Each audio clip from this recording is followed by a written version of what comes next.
എല്ലാവർക്കും സുഖമാണല്ലോ. നമുക്കെനിക്ക് സുഖം, നിങ്ങൾക്ക് എല്ലാവർക്കും സുഖമാണ്. നമുക്കിൽ വിശ്വസിക്കുന്നു.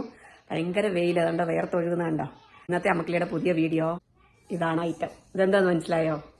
മേത്തി, അതായത് ഉലുവ ഞാനിത് കുറച്ച് വെള്ളത്തിലെടുത്തിട്ട് പാകി വിടാൻ പോവാ.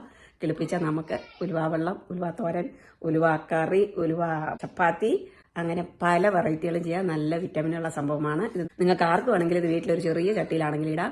ഒരു 4 മണിക്കൂർ കുതിർത്തിട്ട് അങ്ങോട്ട് ഇട്ടാൽ മതി. അല്ല, അടിപൊളി ചീര നമുക്ക് കിട്ടും. ഇന്നത്തെ വീഡിയോ അതാണ് കേട്ടോ. പിന്നെ ഒരു കാര്യം മക്കളെ, ഒത്തിരി ദിവസമായി വീഡിയോ എടുത്ത് നിറയെ ഇരിപ്പുണ്ട്. അത് ഇടാനുള്ള ഒരു സമയം എനിക്ക് കിട്ടിയില്ല. അത് എഡിറ്റ് ചെയ്യാനും ഒന്ന് ശരിയാക്കാനും സമയം കിട്ടിയിട്ടില്ല. ഇതാ മക്കളെ, ഇത് ഇപ്പം 4 മണിക്കൂർ ഞാൻ കുതിർത്ത് കേട്ടോ. അപ്പം ഇത് ഞാനിതൊന്ന് നടാൻ പോവാന്നേ. നമുക്കപ്പം മേത്തി പറിക്കാൻ ഇഷ്ടം പോലെ. ഒരു 10 ദിവസം കഴിയുമ്പോൾ നല്ല അടിപൊളി ഉലുവ ചീര നമുക്ക് കിട്ടും. ഇപ്പം ഈ വെള്ളം ഊറ്റിക്കളഞ്ഞിട്ട് ഞാൻ അങ്ങോട്ട് റെഡിയാക്കട്ടെ. ഇടാനുള്ള സ്ഥലമെല്ലാം റെഡിയാ. അത് നമുക്കൊന്ന് കണ്ടാലോ. ഇപ്പോൾ മണ്ണെടുത്ത് വെച്ചിട്ടുണ്ട്, വളമെല്ലാം കൂടെ മിക്സ് ചെയ്ത് ഇതതിൻ്റെ പുറത്തോട്ട് ഞാൻ ഇടാൻ പോവാം കേട്ടോ. ഇവിടെ ഞാനിങ്ങനെയല്ല വളവും മണ്ണൊക്കെ ഇട്ട് നല്ല സെറ്റാക്കി വെച്ചിരിക്കുക. ഇതൊക്കെ പഴയ ചെടികളിൽ നിന്ന്, അതൊന്നും ഞാൻ പിന്നെ എടുത്തില്ല കേട്ടോ. ഞാനിപ്പോൾ മേത്തി ഇവിടോട്ടാണ് ഇടാൻ പോകുന്നത് കേട്ടോ. ഇതാ മക്കളെ, ഇപ്പം ഞാൻ ഇതിനകത്തോട്ട് എല്ലാം വെതറി വിട്ടിട്ടുണ്ട്. വെള്ളം ഊറ്റി കളഞ്ഞ് വെച്ചേ.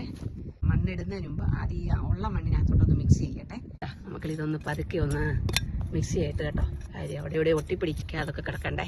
ഒന്നിലൊന്നേ തൊടാതെ കിടക്കണം. അതുകൊണ്ട് ഒന്ന് നമുക്കൊന്ന് ഓടിച്ചൊന്ന് തള്ളി വിട്ടാൽ ഇതങ്ങനെ റെഡിയാക്കി. ഇനി ഇതിൻ്റെ പുറത്തോട്ട് നമ്മൾ മണ്ണിടണം. കുറച്ചുകൂടെ കൂടി കിടക്കാതെ അവിടെ ഇവിടെ മാറി എല്ലാം തനിയെ കിടക്കണം. എന്നാലും നമുക്ക് കളിക്കുമ്പോൾ കറക്റ്റായിട്ടുള്ള ഇതിൽ കിട്ടത്തുള്ളൂ.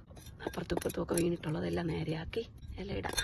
മക്കളെ, മേളിലോട്ട് മണ്ണും ഇട്ടു നല്ല അടിപൊളിയാക്കി ലെവലാക്കി വിട്ടിട്ടുണ്ട്.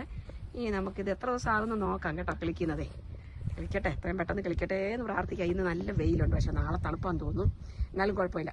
ഇപ്പം നല്ല രീതിയിൽ നല്ല വെയിൽ വരുന്നുള്ളതുകൊണ്ട് പെട്ടെന്ന് കളിച്ച് കയറിക്കോളും. ഇവിടോട്ട് കുറച്ച് വെള്ളം തളിച്ച് വിട്ടാലോ, സ്പ്രേ ചെയ്ത് വിടാം. വെള്ളം ഒഴിക്കാൻ ഓസ് എടുത്താൽ അപ്പം ഞങ്ങളുടെ കൊച്ചു വരും. ഈ വെള്ളം പൈപ്പ് പിടിക്കണമെന്ന് പറഞ്ഞിട്ട് ഇത് അങ്ങോട്ടും ഇങ്ങോട്ടും എല്ലാം തെറിപ്പിച്ച് കളയുമല്ലോ. അപ്പോൾ അവളിപ്പോൾ ഇടയ്ക്ക് ശബ്ദമൊക്കെ ഇടുന്നുണ്ട്. ഒന്നും വിചാരിക്കേണ്ട കേട്ടോ. ഇതാ വരുമോ ഒരു മിനിറ്റ് വരുന്നു കേട്ടോ. ഞാൻ കുറച്ച് പുല്ലൊക്കെ പറിച്ച് കളഞ്ഞു. കൊച്ചു ചെയ്യും പ്ലാന്റ് എല്ലാം പറഞ്ഞു പോയി താഴെ കിടക്കുന്നു എന്ന് പറയുന്നു. എന്താക്കളെ? ആഹോ, ബട്ടർഫ്ലൈ ഉണ്ടോ അവിടെ? ഓ, അത് ശരി. വരട്ടെ. ഞാൻ മിണ്ടുന്നില്ല. അയ്യോ, മിണ്ടല്ലെന്ന് പറയുന്നു. കൊച്ചിയെ മിണ്ടരുതെന്ന് പറയുന്നു. നമ്മൾ വെള്ളം ഒഴിച്ചു വിട്ട് കഴിഞ്ഞു. ഈ ഫ്ലൈറ്റിന്റെ സൗണ്ട് കൊണ്ട് ഒരു വീഡിയോ എടുക്കാൻ പറ്റത്തില്ല. എല്ലാ ഫ്ലൈറ്റും ഞങ്ങളുടെ വീടിന്റെ മണ്ടയ്ക്ക് പോകുന്ന വരുന്നതല്ല. അപ്പോൾ എപ്പോൾ നമ്മൾ വീഡിയോ എടുക്കാൻ നിന്നാലും അന്നേരം എല്ലാ ഫ്ലൈറ്റ് വരും. കഴിഞ്ഞ അതുപോലെ വണ്ടികളും. അയ്യോ, ഇങ്ങനെയും വണ്ടികൾ പോകുമ്പോൾ കർത്താവേ റോഡിൽ കൂടെ അത്രയും സൗണ്ടാണ് കേട്ടോ. അങ്ങനെ ഉലുവ നടുന്ന പണിയെല്ലാം തീർന്നു. അപ്പം നമുക്ക് അടുത്ത വീഡിയോ നാളെ കാണാം കേട്ടോ. അപ്പോൾ ഇതെല്ലാവർക്കും ഇഷ്ടപ്പെട്ടാണ് വിചാരിക്കുന്നു. അമ്മക്കിളിയുടെ വീഡിയോ അടുത്ത നല്ലൊരു വീഡിയോ ആയിട്ട് വരുന്നതായിരിക്കും. നിങ്ങളെല്ലാവരും അമ്മക്കിളിയെ പ്രതീക്ഷിച്ചിരിക്കണം. നല്ലൊരു വീഡിയോ അടുത്തത് വരും കേട്ടോ.